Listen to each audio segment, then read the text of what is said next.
Hey guys, today I want to show you my simple setup of this auxiliary fuse box that I put on my Toyota Tacoma. The reason I went with this setup is because I don't want to put all accessories on your positive post, so I want to keep this post clean.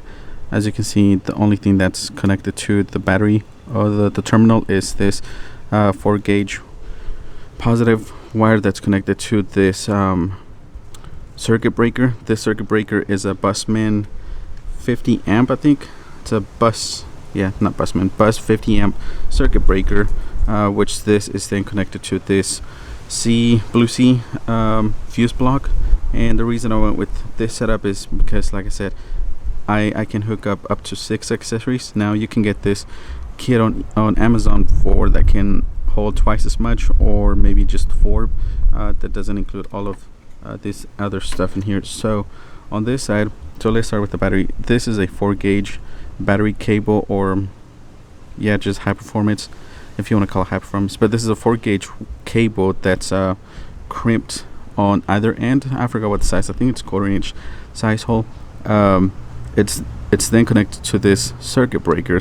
The purpose of the circuit breaker is to kill power to these accessories by simply opening here, or in the event that something happens here and too much amperage is drawn through here, greater than 50 amps, which that is what this can support. This breaker will open. So it's basically what the same thing at your house, the breakers at your house do. From here, it is another 4 gauge wire that hooks up on the other side of the breaker to power the accessories on here, and there are 6 of them. Right now I'm using 3.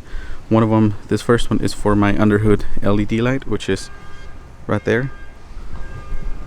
The second one that we see here is powering my projector headlights. So here's the ballast for my headlights, and there's the projectors. The last thing that I have here is a fan, auxiliary oil fan for the transmission. There is my fan that's hooked up to the auxiliary transmission.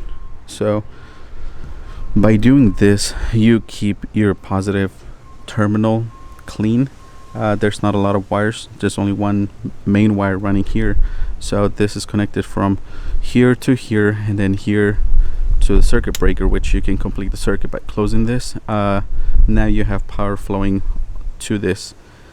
By opening this here, the power is cut at this. So you have 12 volts up to here when this is open. When it's closed, now you have 12 volts all the way to these accessories once you have a fuse connected. So on here you see that this is a regular, I think they're called ATO fuses.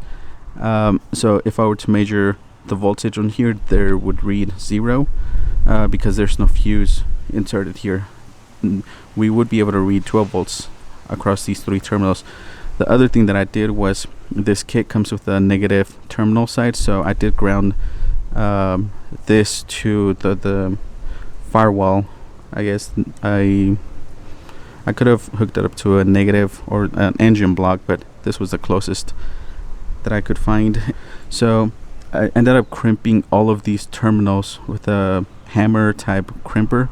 I had plenty of this type of, it's like a cable protector. It's plastic, but it's really hard, and what it does, it makes your cable stiff. So here's this one for the radiator fan that I put, but it's great. It's flexible and actually see-through. You can see what's the color of the cable, and then I finished it with a heat shrink tube in here. So that's that.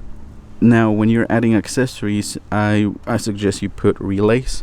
So for the radiator, for the oil cooler fan that I showed you, it's actually hooked up to a 30 amp relay. If you want me to make you this kit, the cables and everything, just shoot me a message or leave a comment in the description, and I will get back to you, and you can order just the circuit breaker and the fuse block if you want, and I can make you the cable, so that way you don't have to spend money on getting everything you need to crimp this. This system here is constantly, it's live all the time. However, the stuff on here, it's not always turned on. For example, my underhood LED light, I have a switch over here that when I need light for the engine bay, I'll just turn the switch on. The projectors, when you turn on your headlights, this will then, your projectors will then get a signal. So right now this does have 12 volt going to here. However, electricity is killed over here because there's no signal coming from your light switch, headlight switch inside the truck.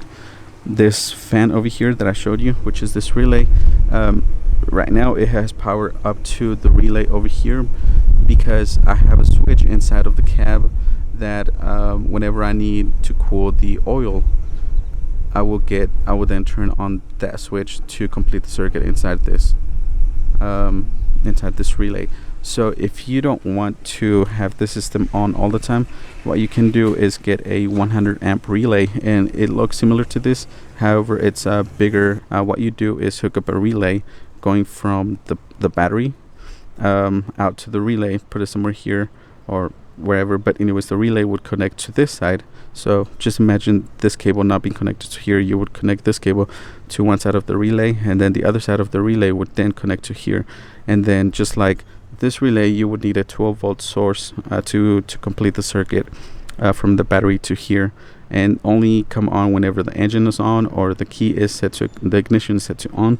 That's when you would then get a signal to power your whole auxiliary fuse blocks. Alright, thanks for watching, guys. If you have any questions about this or still confused about this, leave a comment in the section below and I will get back to you.